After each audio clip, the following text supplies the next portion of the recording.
Hola, ¿qué tal, chicos? En esta sección de videos veremos operadores diferenciales, divergencia y rotacional en coordenadas cartesianas para funciones vectoriales de 2 o 3 variables.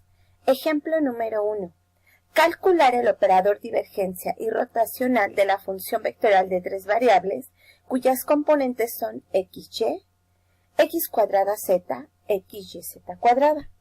Recordemos que por definición el operador divergencia es el producto punto entre el operador nabla y la función vectorial, es decir, la derivada parcial de la primera componente xy respecto de x, más la derivada parcial de la segunda componente x cuadrada z respecto de y, más la derivada parcial de la tercera componente xyz cuadrada respecto de z. Muy bien. Observemos que la derivada parcial de x por y es igual a y, por lo que obtenemos y. Este término no depende de la variable y, por lo que su derivada parcial vale 0. Para este término observamos que su derivada parcial es 2xyz, por lo que nosotros obtenemos que el operador divergencia es igual a y más 2xyz. Ahora, para calcular el rotacional, recordemos que es el producto cruz entre el operador nabla y la función vectorial.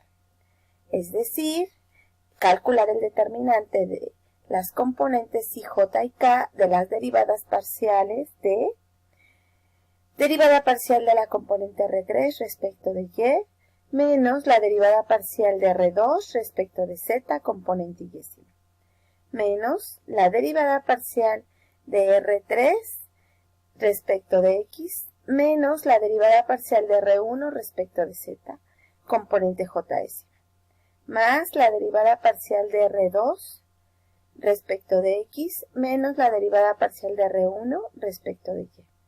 Al sustituir cada una de las componentes observamos derivada parcial de x, y, z cuadrada respecto de y, menos la derivada parcial de x cuadrada z respecto de z, componente y, menos la derivada parcial de x, y, z cuadrada respecto de x, menos la derivada parcial de x, y respecto de z, componente js, más la derivada parcial de x cuadrada z respecto de x, menos la derivada parcial de x, y respecto de y, componente ks.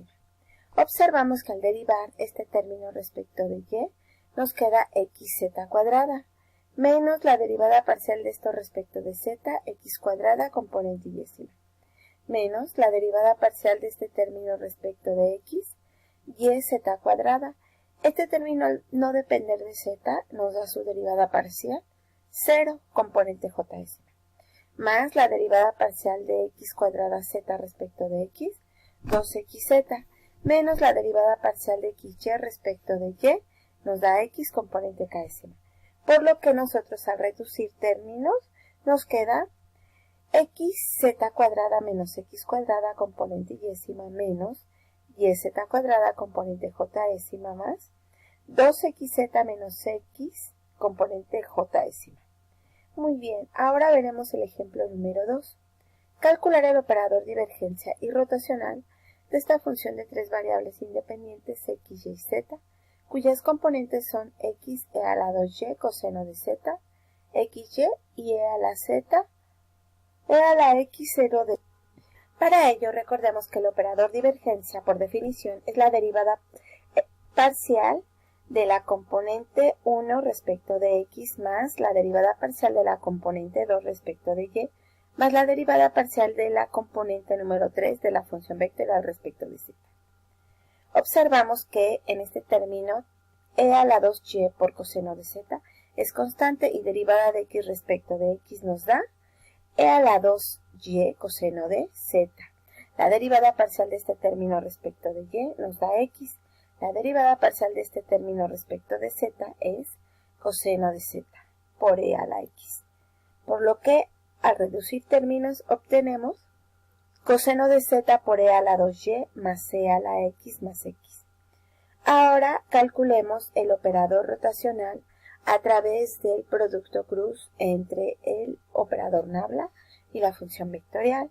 Al sustituir respectivamente las componentes de la función vectorial, vemos que es la derivada parcial de e a la x seno de z respecto de y, menos la derivada parcial de xy respecto de z, componente y-, menos la derivada parcial de e a la x seno de z respecto de x, menos la derivada parcial de x, e a la 2y coseno de z respecto de z, componente j-, más la derivada parcial de xy respecto de x, menos la derivada parcial de x e a la 2y coseno de z respecto de y, componente k-. Este término no depende de y, por lo que su derivada vale 0, al igual que este término no depende de z, por lo que no tenemos componente y como tal. Para este término observamos que la derivada de la exponencial respecto de x es la misma exponencial, por lo que obtenemos e a la x seno de z. Para este término obtenemos la derivada parcial de todo este término solamente es en la función coseno de z, que es la única que depende de ella, por lo que obtenemos x e a la 2y seno de z componente j-, más la derivada parcial de este término respecto de x, y, menos la derivada parcial de este término respecto de y, 2x e a la 2y coseno de z componente k-. Por lo que obtenemos que nuestro rotacional para esta función vectorial es igual a menos seno de z e a la x más x e a la 2y componente j-, más y menos 2x e a la 2y coseno de z componente k-. Y por el momento en esta sección es todo el material. Muy bien, nos vemos en la próxima. Gracias.